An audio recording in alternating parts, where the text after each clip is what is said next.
Irmãos, a igreja de Deus, ela tem vivenciado dias difíceis. Isso já faz parte da nossa compreensão. Obrigado, meu santo. Já faz parte da nossa compreensão. Esse tema adoração, embora ele seja um tema repetitivo em alguns ambientes, mas ele é um dos temas mais mal compreendidos que a igreja de hoje tem. Se nós observarmos essa perspectiva de adoração, nós vamos perceber que com o que eu vou falar agora, não pense que porventura você conheça alguma denominação que faça isso e esteja fazendo de forma errada. Hoje, a falta de informação e muitas das vezes a falta de vivência de irmãos dentro de igrejas, determinados ambientes, só porque tem uma forma não quer dizer que essa forma esteja errada. Mas eu quero alertá-lo que nós devemos ter uma visão muito mais aguçada sobre essa perspectiva, e em especial esse tema que nós estamos tratando, que é a adoração.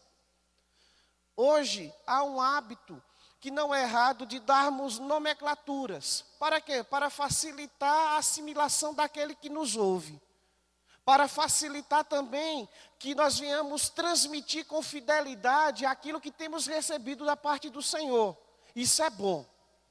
Mas muitos estão sendo motivados por aquilo que é banal, dando uma perspectiva de um tema, e a partir desse tema nunca mais voltam para as Sagradas Escrituras, e certamente por nunca mais voltar para as Escrituras, eles simplesmente trabalham de forma muito aquém aquilo que a palavra de Deus quer. Existe culto para todas as coisas. Nós vimos na aula anterior que a adoração é um sinônimo de culto. E quando nós observamos isso, hoje existe culto sobre alguns elementos que podem ser consagrados. Hoje existe culto da amizade, hoje existe culto da família, hoje existe culto, do churrasco. Eu estava pesquisando e encontrei o culto do churrasco, né? Interessante. Pode me chamar para o churrasco, mas para o culto não é melhor que não tenha churrasco. É uma competitividade que pode tirar alguns que estão meio inclinados para a carne, né? Literalmente. Mas quando nós observamos isso, veja que o mundo, de um certo sentido, tem banalizado algumas áreas que tangem, né, a observância do culto fiel a Deus. E essa banalização é refletida em alguns momentos, quando o povo de Deus simplesmente tira, né, uma certa formalidade que deve existir, a reverência que não pode faltar. Muitas das vezes os elementos, alguns estilos têm tomado formas, e essas formas estão sobrepujando o que determina a palavra de Deus. Olhando para isso, essa semana eu estava lendo alguns artigos, e um artigo de John MacArthur me chamou a atenção, onde ele fala sobre a adoração bíblica. E é justamente essa frase que eu gostaria... Pode passar, meu querido. Vamos ler todo mundo em uma só voz? Dá para todo mundo ler? A ênfase na adoração bíblica e nos elementos que constituem um culto rico e transformador tem sido em anos recentes por aquilo que é superficial. A substância tem sido trocada por aquilo que é a sombra. O conteúdo foi lançado fora para dar lugar ao estilo. O significado foi banido, o método tomou-lhe o lugar. O culto talvez pareça correto, mas traz consigo pouco valor espiritual. Veja que as nossas aulas nos remete desde antes da queda, até depois da queda, até o nosso momento cristão, onde nós vamos ver a partir dali, os seguidores do Senhor Jesus Cristo, a perspectiva de adoração. Nós vimos que a igreja de Deus, desde os primórdios, passou por várias transições. As transições, sim, fazem parte do povo de Deus. A igreja é uma igreja viva que está em movimento e ela continuará mudando. Mas há elementos, aquilo que está expressamente revelado nas Escrituras Sagradas, que não vão mudar.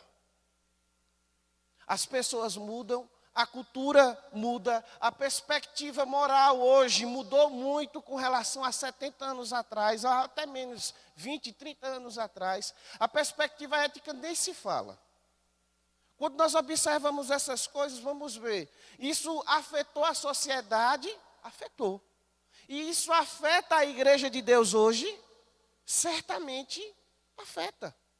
Nós não estamos alheios ao mundo, nós estamos neste mundo. O Senhor nos chamou para sermos peregrinos, o Senhor nos chamou para sermos despenseiros da sua multiforme graça, mas veja, Ele não nos chamou para vivermos de conformidade com este mundo. O texto que nós vamos ler já fala justamente que nós devemos vencer este mundo. De modo que a nossa mente deve ser forjada não pelo mundo, mas pela palavra de Deus. Pode passar, meu querido.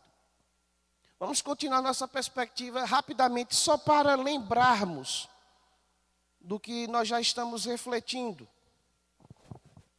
De modo que aqueles que porventura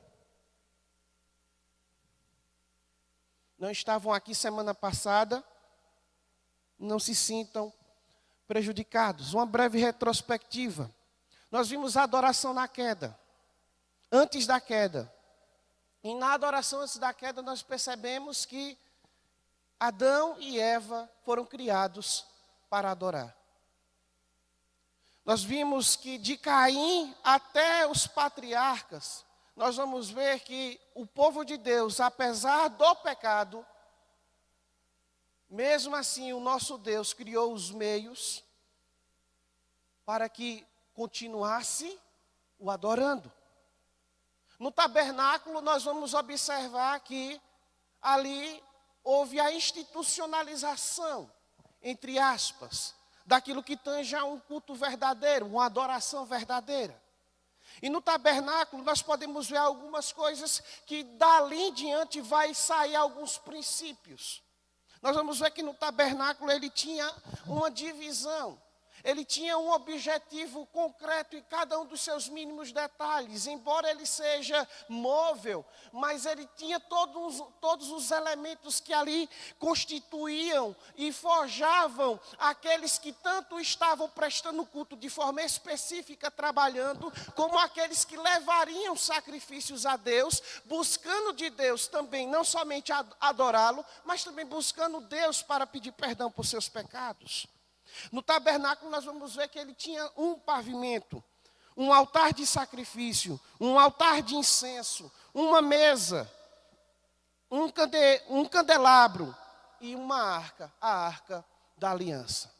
Nós vamos ver que quando partimos aí do tabernáculo e vamos para o templo, as dimensões mudaram, mas a instrução nos foi dada. E a palavra de Deus, conforme nós vimos na semana passada, em 2 Crônicas, a partir do primeiro templo, que é o templo de Salomão, 2 Crônicas capítulo 2, versículos 17 a capítulo 4, versículo 22, nós vamos ver que continua essa institucionalização do culto, entre aspas, aonde Deus conclama as nações para ir ter com ele em seu templo para adorá-lo. A estrutura interna do templo segue as divisões do tabernáculo, que as mais conhecidas são o átrio, o santo lugar e o santo dos santos. Basicamente isso vai partir até o templo. As dimensões são ampliadas. O templo de Salomão, de fato, era um templo que chamava muito a atenção.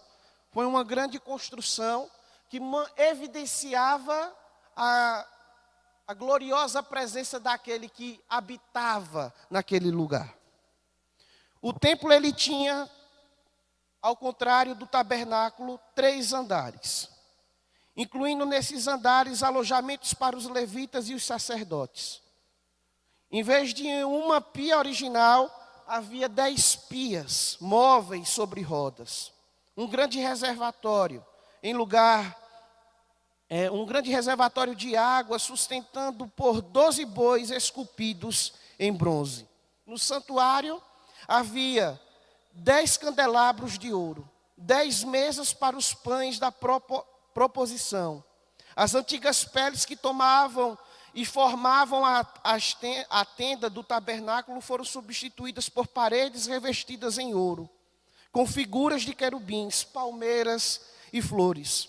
Somente a arca da aliança era a mesma do tabernáculo anteriormente evidenciado.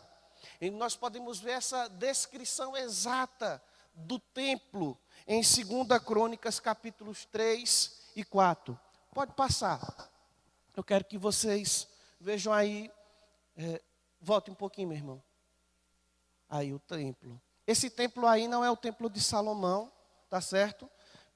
Esse daí é o templo que foi provavelmente renovado e revigorado no período de Zorobabel por Herodes.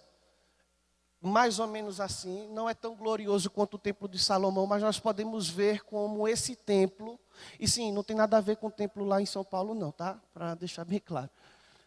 Esse templo, pode observar, de uma tenda se tornou essa gloriosa obra.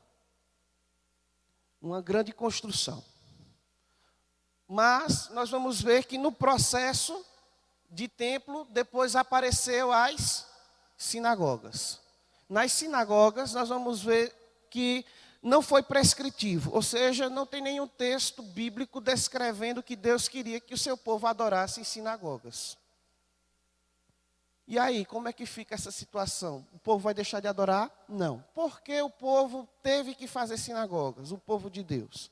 Primeiro, porque eles passaram por várias perseguições. Nós vamos ver que o templo foi destruído, não foi somente uma vez, mas algumas vezes. Nós vamos ver que a grande destruição aconteceu lá no cativeiro babilônico, quando Nabucodonosor destruiu totalmente o templo. Nós vamos ver o advento de Neemias e Esdras, Ageu, posteriormente, onde eles vão reedificar o templo. Mas o templo nunca mais tomou a forma da época de Salomão. O templo foi menor. Mas havia a profecia que a segunda casa seria maior, conforme o próprio texto nos revela lá no livro de Ageu. A glória da segunda casa será maior. Mas eles não entendiam. Por quê? O povo de Deus não estava entendendo. Porque eles estavam olhando para aquilo que eles forjavam. E não estavam olhando para aquilo que Deus queria fazer por meio deles. Eles estavam limitados a pedras. Quando Deus queria edificar um templo de uma vez por todas, que não era de pedras mortas, mas de pedras vivas, na qual hoje nós fazemos parte e somos a igreja de Deus. Logo, o templo refletia um momento necessário, mas que não ia perdurar por muito tempo.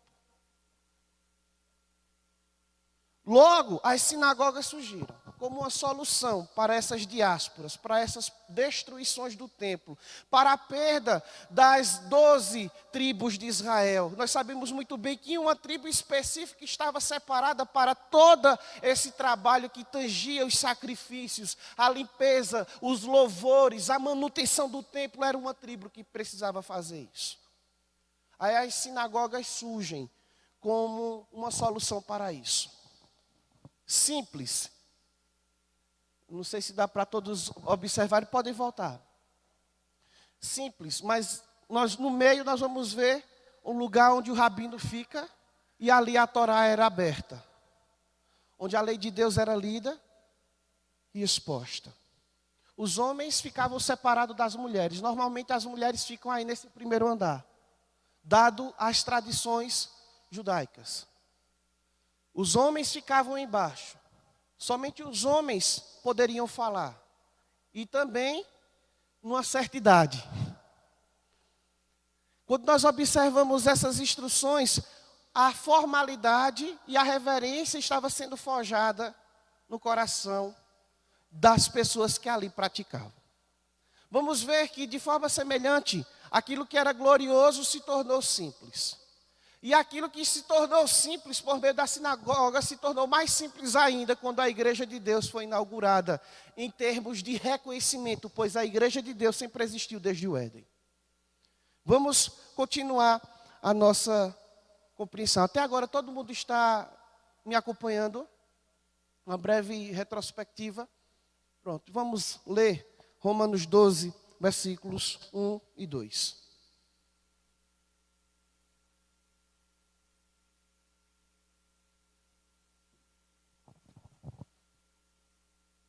Romanos 12, versículos 1 e 2.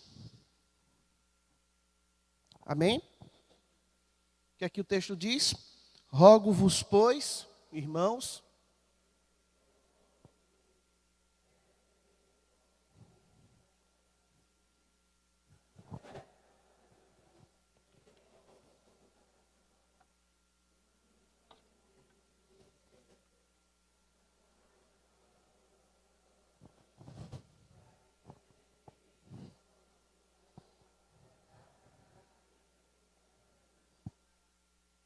um texto belo, que logo quando me vem à mente essa expressão, adoração, esse texto é o que vem logo em minha memória. E certamente eu os motivo, que tenho ele em mente. Mas não somente o versículo em mente, mas também ter a capacidade de explicar esse versículo, esses versículos.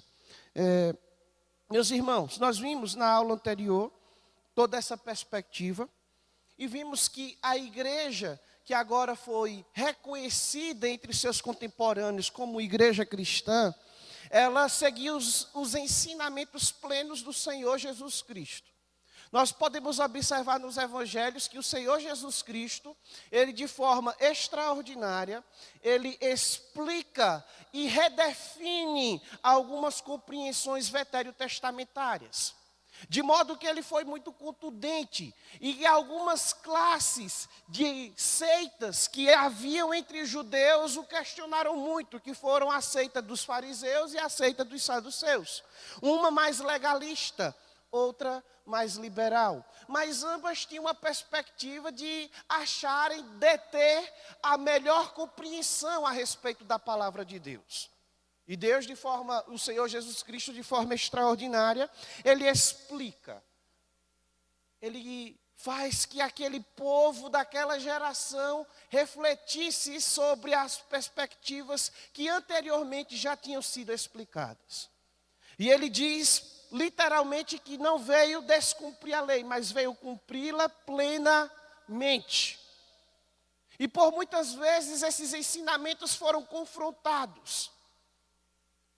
E a palavra de Deus nos diz que ele aprofunda esse conhecimento. Anteriormente, o adultério, um tema muito recorrente na perspectiva dos fariseus e dos saduceus, ele foi tratado, diziam assim, não, o adultério simplesmente acontece quando o ato é consumado. O Senhor Jesus Cristo já disse que se ele pensou, se ele olhou com desejo lascivo, ele pecou contra Deus e contra o seu cônjuge. Ele aprofunda a compreensão e nos faz perceber que o crente ele deve refletir muito. Ele deve refletir sobre aquilo que ele pensa. Ele deve refletir sobre aquilo que ele está cultivando em seu coração. Ele deve refletir sobre aquilo que o seu coração o motiva a fazer. Ele deve refletir para que suas ações sejam coerentes com aquilo que ele tem recebido. E nós vamos ver justamente o auge da adoração tomando forma. A glória de Deus sendo evidenciada. A segunda casa tomando forma de uma vez por todas, que permanecerá. Que não estava mais limitada a uma estrutura gloriosa, que não estava mais limitada a sacrifícios e a cerimônias gloriosas, com ornamentos de ouro, com ornamentos de pele, que estava limitada a certas tradições evidenciadas lá e ritos em Levíticos de 1 a 7. Tudo isso fica para trás. A simplicidade sim, mas uma grande figura evidenciada, tendo a plenitude do Senhor Jesus Cristo. Que nós podemos muito bem decifrar com essas três expressões. Ele é o sumo rei, o sumo sacerdote e o profeta. Nele nós temos a completude de todas as coisas. A adoração, de fato, tomou a melhor forma e a excelência. E por meio dele nós também podemos adorá-lo de forma excelente. Mas há necessidade sobre nós de nós cultivarmos uma vida que agrada a Deus. Se no passado o povo, pelo menos uma vez no ano, tinha que ir ter com o templo para lhe oferecer sacrifício, nessa nova compreensão nós vamos ver que não há um momento do nosso dia que não se passe diante da presença de Deus. Veja, no passado essa mesma perspectiva valia, nenhum momento fugia da presença de Deus. Mas nós estamos falando de um momento de adoração. No passado, a adoração estava restrita. No presente, a adoração foi ampliada. No passado, a adoração necessitava de cerimônias. No presente, a simplicidade tomou conta, mas o maior aproveitamento diante daquilo que foi exposto. Estão todos me acompanhando? Sim? Falem, viu? Falem, qualquer dúvida, qualquer comentário, estou aqui para crescermos um pouquinho diante da presença de Deus em sabedoria. Vamos fazer agora uma breve exposição, tratando de 3 pilares que nós podemos identificar dentro desse texto de Romanos 12, versículos 1 e 2. Quando o apóstolo Paulo nos fala sobre essa perspectiva, veja que o livro de Romanos, a carta aos Romanos, ela tem suas peculiaridades. Romanos, ela está dividida em algumas seções. Isso varia entre comentaristas, entre um e outro comentarista, mas uma divisão que permanece e é unânime entre todos os estudiosos da palavra de Deus, é que Romanos está dividido em suas 2 grandes seções. Na primeira grande seção nós vamos ver todo o arcabouço doutrinário do apóstolo Paulo, aonde ele vai exemplificar e vai transcrever aquilo que ele acredita ser o verdadeiro evangelho. Esse mesmo evangelho que o apóstolo Paulo, lá na missiva às igrejas da Galácia, ele diz: seja maldito aquele que pregue outro evangelho, diferente desse que eu vos tenho anunciado. Quando nós observamos essa perspectiva, Romanos surge como uma carta que detém muita doutrina, detém muitos ensinamentos, detém muitas minúcias, aonde ele vai tratar algumas questões cerimoniais, aonde ele vai corrigir certos hábitos que estavam acontecendo na igreja de Deus. Mas ele também, ao escrever a igreja de Romanos, ele escreve essa carta com o intuito de evangelizar o povo de Deus que ainda não estava alcançado na região da Espanha. Quando nós observamos essa compreensão máxima, um grande servo de Deus, que certamente vocês já ouviram falar bastante, Warren Wiersbe, ele falando dessa perspectiva de adoração e comentando esses versículos iniciais de Romanos capítulo 12, versículos 1 e 2, ele nos faz uma bela afirmação, nos dá uma bela compreensão, melhor dizendo. Ele diz, Paulo conclui todas as suas cartas como uma lista de deveres práticos com base nas doutrinas discutidas. Na vida cristã, a doutrina e o dever andam juntos. Nossas convicções ajudam a determinar o nosso comportamento. Não basta compreender as explicações doutrinárias de Paulo. Devemos transformar nossa aprendizagem em prática e mostrar, por meio de nossa vida diária, que cremos na palavra de Deus. Esta seção concentra-se nos relacionamentos. A expressão teologia relacional é relativamente nova, mas o conceito existe há muito tempo. Se nos relacionarmos corretamente com Deus, também nos relacionaremos corretamente com as pessoas que fazem parte de nossa vida. Warren Wiersbe, ele foi muito feliz a observar e avivar tamanha compreensão com base nesse texto. Quando nós observamos isso, em primeiro lugar, nós podemos ver que a adoração cristã nos faz observar a santidade de vida. A santidade de vida é um tema também que está intimamente ligado e não tem como nós falarmos de adoração sem santidade. E não tem como nós falarmos de santidade sem adoração. É como se nós tivéssemos a instrução, mas se não tivermos a prática, perde-se o sentido. É como um avião que precisa de 2 asas, né? E necessariamente 2 turbinas. Mas em caso de urgência, uma turbina funciona ainda no avião. Mas isso não funciona na nossa vida espiritual. As duas têm que estar intimamente engajadas. A adoração e a santidade de vida devem estar intimamente ligados. O versículo 1 nos diz: rogo-vos, pois, irmãos, pelas misericórdias de Deus, que apresenteis o vosso corpo como sacrifício vivo, santo e agradável a Deus, que é o vosso culto racional. Meus irmãos, veja como é extraordinária a compreensão do apóstolo Paulo. O apóstolo Paulo, que anteriormente ele fez toda uma exposição. No capítulo 1, ele mostra a depravação total da humanidade da época. E ele mostra que o povo estava pervertendo de forma tão grandiosa as coisas que Deus tinha criado, que eles estavam adorando a criatura em lugar do Criador.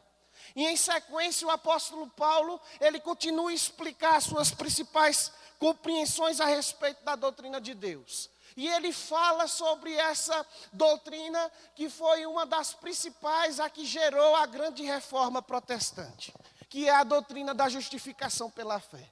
O justo viverá por fé. E em Romanos 1, capítulo 1, versículo 16, nós vamos ver o texto em que Martinho Lutero se deparou e teve o grande chamado da parte de Cristo e sua vida foi transformada.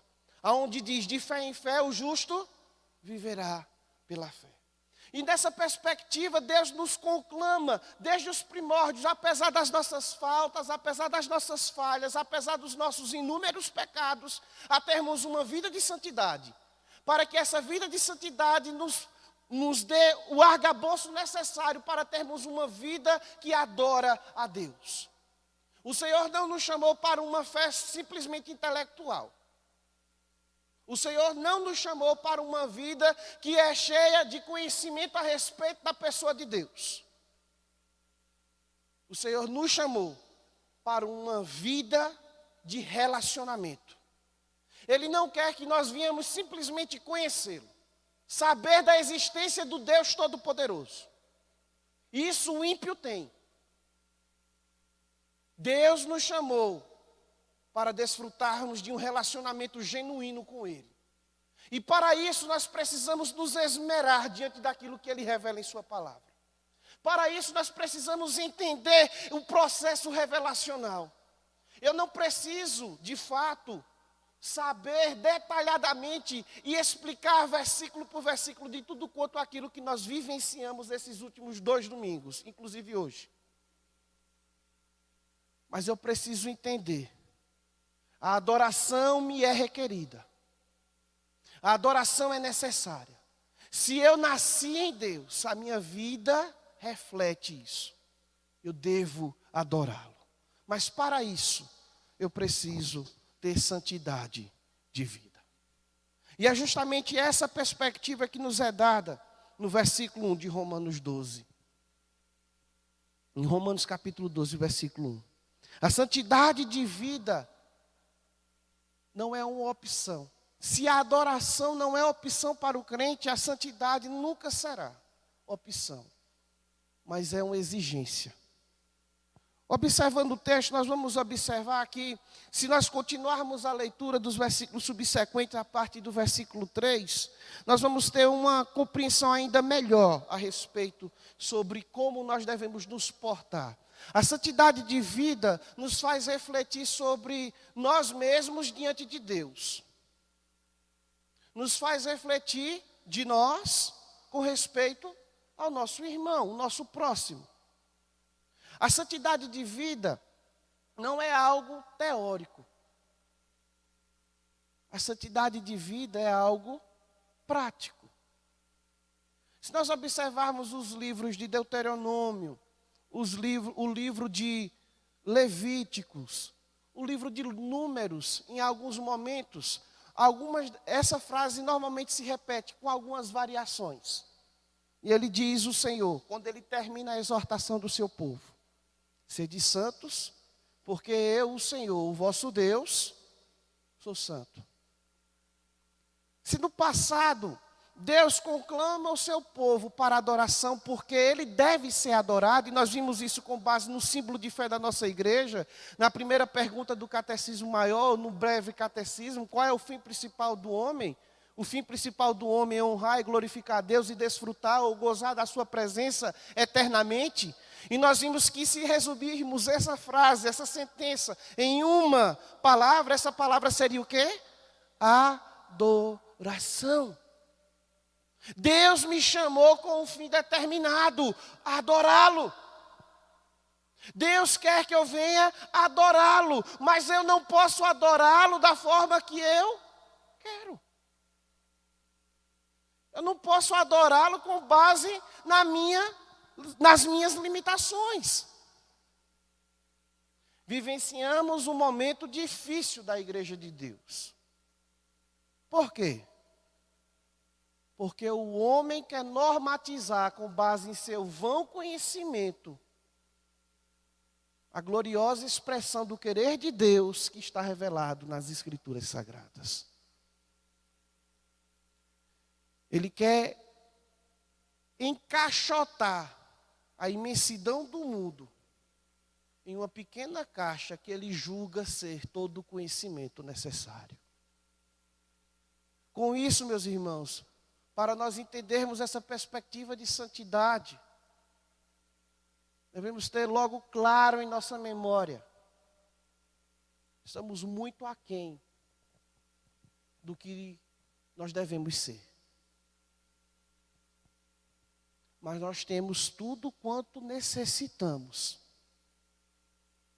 Porque Deus, ao se revelar, Ele nos dá tudo quanto necessitamos para uma vida de santidade. Certamente vamos cair em pecado. Certamente vamos passar por dificuldades que nos farão questionar até mesmo a nossa fé. Mas a vocação de Deus é eficaz em nossas vidas. A fé salvadora é uma obra perfeita.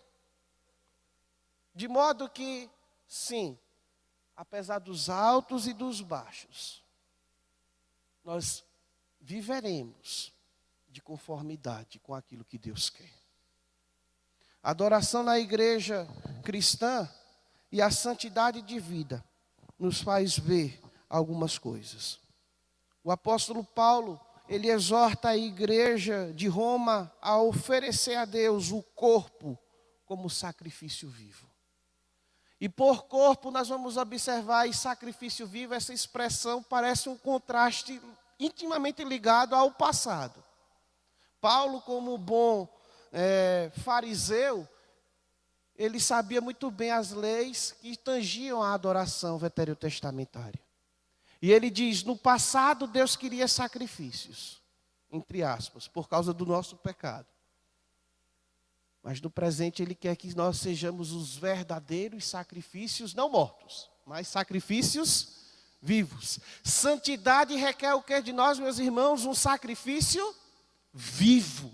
Então, meu irmão, entenda uma coisa. Nós devemos entender uma coisa. Ser santo não é fácil, não é impossível. Não é um peso, é privilégio. E Deus nos chamou com esse privilégio de termos uma vida santa que lhe agrada, de viver a sua palavra, de compreender a sua palavra. Observemos ainda essa compreensão de Romanos capítulo 12, versículo 1. Entretanto, nessa perspectiva de sacrifício vivo, que no contexto como esta palavra corpo se refere, nós podemos ver a personalidade nossa por inteiro. Em Filipenses capítulo 1, versículo 20, o texto sagrado nos diz: segundo a minha ardente expectativa e esperança de que em nada serei envergonhado, antes, com toda ousadia, como sempre, também agora, será Cristo engrandecido no meu corpo, quer pela vida, quer pela morte. Em Filipenses também nós podemos observar o apóstolo Paulo diante da certeza e da necessidade de compartilhar de sua fé. Ele diz: já não sou eu. Não, isso aí é em Gálatas. Já não sou eu, mas quem vive, mas Cristo vive em mim. Lá em Filipenses, sim, ele diz: o morrer é lucro, o viver é Cristo. Santidade de vida requer um sacrifício. E esse sacrifício, meus irmãos, não é pesado, acredite. Ele pode ter suas dificuldades, mas ele não é pesado. Porque todo o peso foi levado no madeiro. E nós sabemos muito bem quem levou esse peso por nós. Por meio do seu sacrifício perfeito. Aquilo que a ele foi muita dor, tristeza e angústia, foi o sofrimento que nos trouxe paz. Observando, continuemos a nossa compreensão. João Calvino, falando desse texto, ele diz: por corpos, ele tem em mente não só nossa pele e ossos, mas a totalidade do que somos compostos. Paulo adotou essa palavra corpo para que pudéssemos designar mais plenamente tudo o que somos, pois os membros do corpo são os instrumentos pelos quais executamos os nossos propósitos. Logo, nós devemos entender, meus irmãos, tudo quanto eu faço, tudo quanto eu quero, tudo quanto eu almejo, deve ser para o quê? Para glorificar a Deus, para adorar a Deus. Minha vida é dedicada a esse Deus. E não há como eu dedicar minha vida, senão por meio da santidade. Está intimamente ligado. Para adorar, devemos buscar a santidade. O nosso culto ainda hoje é imperfeito. Mas vai chegar o momento que a perfeição nos alcançará com o corpo glorificado. E com esse corpo glorificado, a natureza que ainda habita em nós, pecaminosa, não mais nos afetará. E aí vivemos e viveremos como Cristo é na glória eterna. Mas, enquanto Ele não volta, e nós ansiamos isso dia a dia, constantemente, nós temos o seu auxílio, por meio da palavra, por meio do seu exemplo, e por meio da ação do seu Santo Espírito, que nos ajuda a mortificar a nossa natureza pecaminosa, e que aviva em nós o Santo Espírito de Deus, que opera a obra perfeita, que dia a dia nos restaura, de modo que possamos viver de forma santa. Paulo afirma que esses sacrifícios devem possuir as seguintes características: devem ser vivos, ou seja, devem proceder da nova vida no interior do crente. Devem ser santos, o produto da influência santificadora do Espírito Santo. E, consequentemente, agradáveis a Deus. Não só aceitos por Deus, mas sinceramente oferecidos a quem os crentes se dedicam. Rogo-vos, pois, irmãos, pelas misericórdias de Deus, que apresenteis o vosso corpo como sacrifício vivo, santo e agradável a Deus, que é o vosso culto racional. E o apóstolo Paulo ainda acrescenta, que é o seu culto. O que foi dito previamente em Romanos 9:4, que nos diz, são israelitas, pertence-lhes a adoção e também a glória, as alianças, a legislação, o culto e as promessas. Em Romanos 12, versículo 1, sobre esse mesmo termo culto se aplica também aqui. Paulo está pensando na ação de cultuar, na consagração irrestrita do coração, mente, vontade, palavras e atos. De fato, em tudo o que uma pessoa tem e faz, é para Deus. Até agora, meus irmãos, vocês estão me acompanhando?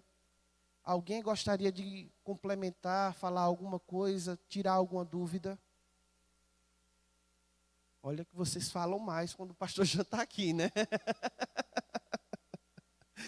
Então vamos continuar. Eu vou subentender que eu posso passar, tá certo? Se porventura você está com dúvida e não quer se manifestar aqui publicamente, você pode me procurar depois que nós terminarmos a nossa aula. Veja que a santidade de vida não está simplesmente restrita ao que eu acabei de falar a vocês.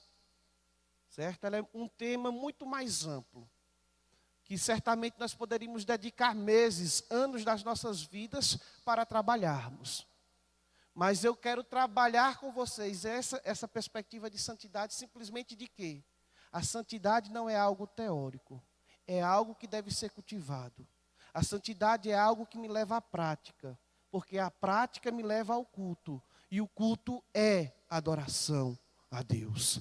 E Deus quer que eu cultue em todos os aspectos da minha vida. Nós nos reunimos uma vez por semana como culto solene, mas o meu culto não está restrito ao domingo. Ele tem o seu auge no domingo com a comunhão dos santos. Mas o meu culto em santidade de vida me acompanha nos mínimos detalhes que tangem a minha semana de trabalho, de descanso, de lazer, seja lá o que for. O meu Deus me acompanha e Ele requer de nós culto, adoração em santidade. Em segundo lugar, podemos ver, pode passar, agradeço. Isso, adoração cristã e a mentalidade de vida. Versículo 2, parte A. Vamos ler todo mundo em uma só voz, para ninguém ficar aí cochilando. E não vos...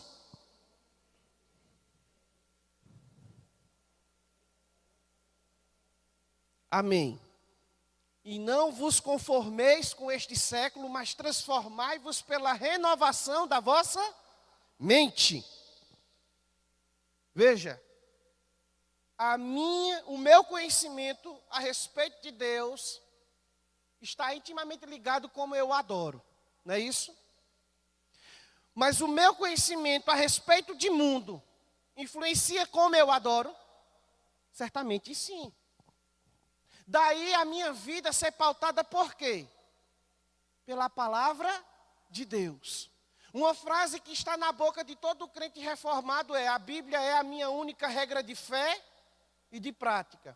Você, de fato, meu irmão, entende o que é ter a Bíblia como regra de fé e de prática? E com isso, meus irmãos, eu me coloco também na berlinda. Nós devemos entender que ter a Bíblia como única regra de fé e de prática, nós devemos moldar nossa vida de tal modo que qualquer decisão que eu venha tomar deve ser baseada com os princípios revelados nas Sagradas Escrituras.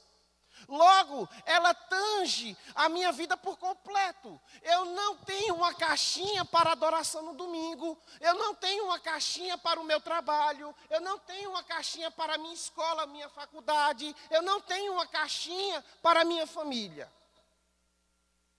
Eu tenho uma vida que está dedicada a Deus.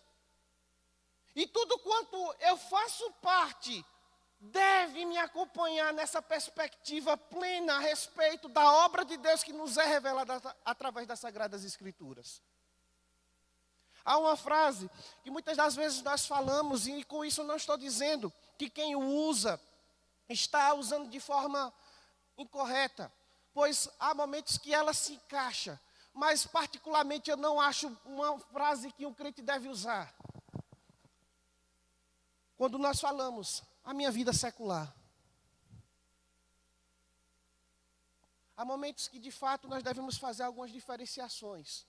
Mas eu acho que podemos encontrar outra expressão para determinar isso. Porque com isso, aqueles que não conhecem a Deus, eu não estou falando do seu e do meu conhecimento, mas eu estou falando da perspectiva que nós devemos ter, de ensinar com consciência, com intencionalidade, aquilo que temos recebido. E isso favorece o erro daqueles que ainda não conhecem a Deus, de modo que eles podem fazer uma diferenciação. Na igreja eu sou um, na minha casa eu sou outro, no meu trabalho eu sou outro. No final das contas, eu não sou de ninguém. Como aí tem muitas músicas aí surgindo. Antigas que voltaram, né, à prática, né? Porque eu posso me dividir. O que é que o texto está nos falando? E não vos conformeis com este século. Isso em 53, depois de Cristo. E o nosso Deus nos fala hoje. Não se conforme com o ensinamento do mundo. Você não está aqui para ser guiado pelo mundo. Você não é um grãozinho de areia que é conduzido pela água do mar. Você não pode ser conduzido pela moralidade deste mundo, pela ética deste mundo. Você é conduzido por minha palavra, a palavra de Deus. Mas para isso nós devemos entender esse ar de não conformismo. Não é de rebelia. Mas é a perspectiva de que nos faz, primeiro, refletir. O que é que está por detrás dessa compreensão? O que é que está por detrás desses hábitos que nós estamos adotando ou podemos adotar? Vamos fazer uma comparação com as Sagradas Escrituras. Será que essa postura é correta? Veja que foi justamente isso que aconteceu em que período? Em 1517. Antes, na verdade, mas que teve o seu auge na Reforma Protestante. Aonde Martinho Lutero teve a sua célebre frase, ele disse: a minha consciência está cativa às Sagradas Escrituras. Meus irmãos, essa mentalidade, esse mesmo texto, na Nova Versão Atualizada diz: não vivam como vivem as pessoas deste mundo, mas deixem que Deus as transforme por meio de uma completa mudança da mente. A palavra de Deus, meus irmãos, ela deve transformar as nossas vidas. Graças a Deus eu tive o privilégio de basicamente nascer dentro de um lar evangélico. Então, muitas das coisas que esse mundo poderia me oferecer, embora eu tive a oportunidade, mas a palavra de Deus que me foi ensinada desde a infância, sempre foi um motivo pelo qual minha vida foi conduzida para estar diante da presença de Deus. E eu louvo a Deus por isso. Foi privilégio que muitos irmãos, provavelmente que aqui estão, não tiveram. Mas eu tive, glória a Deus por isso. Mas vejam como a palavra de Deus pode transformar a vida de um crente. Como Deus pode conduzir a nossa vida, de modo que se nós refletíssemos e olhássemos um pouquinho para trás, não precisava ser muito. Aonde você poderia estar, se você não tivesse sido salvo pela graça de Deus hoje? Muitos de nós, meus irmãos, teríamos as nossas vidas ceifadas antes do tempo. Muitos de nós estaríamos aí totalmente depravados, decaídos em nossos delitos e pecados. Mas o Senhor Jesus nos tirou no tempo certo, na hora certa. Ele não tarda, Ele não falha. Tudo para Ele é certeza, não há sombra de dúvida. Mas o Senhor nos conclama. Vou precisar de mais 5 minutinhos, posso, gente? Mas o Senhor nos conclama a termos essa perspectiva. Que sejamos transformados, meus irmãos, pela renovação de nossa mente. Note o contraste que há nesse versículo. Não vivam como vivem as pessoas deste mundo, mas deixe que Deus as transforme. O apóstolo Paulo não diz, substituam a forma externa por outra. Isso não traria solução nenhuma, pois o problema com o que se deixam moldar segundo o padrão desta presente era má, se acha bem no fixar de suas raízes. Sabemos que estamos no mundo, mas não somos deste mundo. Apenas somos peregrinos nesta terra, pois estaremos na glória ao lado do Pai Celeste. Se formos estudar tal texto ao pé da letra, veremos que quando o apóstolo Paulo descreve mente, essa perspectiva de pensamentos é muito mais ampla. A expressão no grego nos dá a entender a razão no sentido mais estreito, como a capacidade para a verdade espiritual, os poderes superiores da alma, a faculdade de perceber as coisas divinas, de reconhecer a bondade e de odiar o mal. Ou seja, ser renovado por meio da palavra de Deus, meus irmãos, é ser instruído cotidianamente pela ação do Santo Espírito de Deus, de modo que a palavra que outrora nos foi confiada continua crescendo, continua germinando, frutificando, e até a aparente morte de um grão, que anteriormente, normalmente é um fruto, com raras exceções, que quando morre, ainda gera vida, pois dela nasce uma nova árvore. Meus irmãos, a palavra que nós temos recebido, ela só cumpre o seu objetivo quando a nossa vida,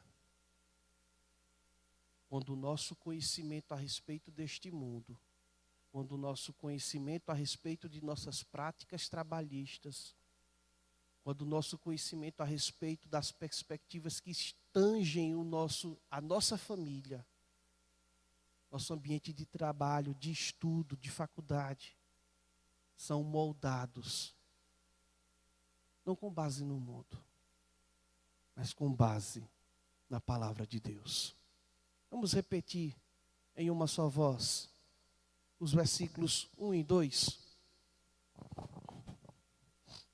Rogo-vos, pois, irmãos, pelas misericórdias de Deus, que apresenteis o vosso corpo por sacrifício vivo, santo e agradável a Deus, que é o vosso culto racional. E não vos conformeis com este século, mas transformai-vos pela renovação da vossa mente, para que experimenteis qual seja a boa, agradável e perfeita vontade de Deus. Podemos adorá-lo, meus irmãos. Ele nos habilitou a adorá-lo. Ele nos dá o que nós necessitamos. Se Deus permitir, semana que vem eu trarei rapidamente o último ponto que eu não dei. E vamos colocar isso em prática, observando a perspectiva do serviço. A adoração nos impele, nos conduz ao serviço. Então, que estejamos prontos a servir a Deus, a servir ao próximo e a glorificá-lo em todos os nossos atos de vida. Vamos ficar em pé? Vamos orar ao nosso eterno Pai.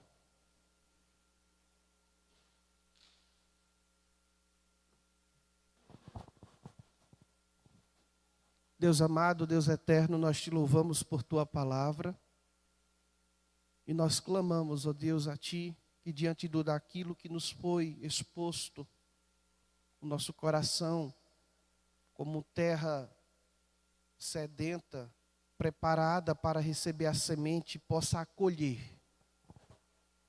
De modo, ó Deus, que se porventura hoje formos confrontados, que o teu Santo Espírito gere em nós frutos dignos de arrependimento, para que possamos nos dedicar, ó Deus, como realmente podemos fazer. Obrigado, meu Deus, por avivar em nossa memória. Obrigado, ó Pai, por tua palavra que tem direcionado a tua igreja, que tem direcionado, ó Deus, cada um dos seus membros. Senhor, fomenta em nós a necessidade de vivermos a tua palavra, de sermos transformados por tua palavra, de termos, ó Deus, esse renovar de mente por meio da tua palavra, de modo, ó Deus, que a tua palavra nos habilita, ó Deus, a vivermos neste mundo para o louvor da tua glória. De modo, ó Deus, que a tua igreja de fato e de verdade te adora, te glorifica, te rende louvores, ó Deus, por viver a tua palavra. Senhor, nos despede para os nossos lares debaixo da tua santa proteção. Nos guarda, ó Deus, de toda forma de mal. E que a tua palavra, ó Deus, seja o motivo de termos as nossas vidas transformadas. E por meio dela, possamos alcançar outras pessoas, multiplicando, compartilhando daquilo que temos recebido do Senhor. É em nome de Jesus em que nós oramos. Amém. Que Deus vos abençoe, meus irmãos.